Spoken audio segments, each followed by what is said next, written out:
Beredar video warga berebut minyak goreng pada truk pengangkut yang mengalami kecelakaan.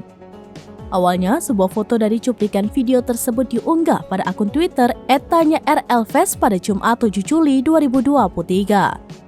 Kemudian di kolom replay ada seorang warganet yang membagikan video kejadiannya.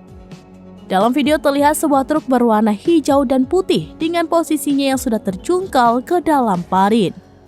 Di sekeliling truk itu nampak dikerumuni banyak warga, bahkan ada pula warga yang membawa ember dan masuk ke parit.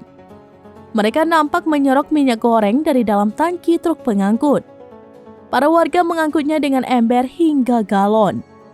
Mengutip Tribun Medan via tribunjabar.com, diketahui peristiwa itu terjadi di Desa Payah Pasir, Kecamatan Seirampah, Kabupaten Serdang Bedagai, Sumatera Utara pada Rabu 5 Juli 2023. Truk pengangkut minyak goreng itu diduga adalah milik PT Industri Nabati Lestari. Truk itu dikendarai oleh sopir bernama Agus, warga Kota Medan. Agus membawa minyak goreng dari kawasan industri Semangke, Kabupaten Simalungun, menuju Kota Medan. Menurut seorang saksi mata, Khairul Sulaiman yang juga pemilik warung mengatakan truk diduga mengalami remblong sehingga tak bisa berhenti dalam jalanan yang menurun. Usai menabrak kendaraan di depannya, truk tak juga berhenti dan terus jalan. Sang supir sempat berteriak minta tolong. Melihat kejadian itu, Khairul pun panik karena truk mengarah ke warung miliknya. Namun supir membanting kemudi ke kanan hingga masuk parit.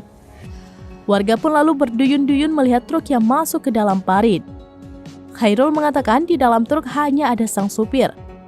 Kaki supir terlihat terjepit. Khairul bersama warga kemudian membantu mengevakuasi korban keluar dari truk dan membawanya ke rumah sakit.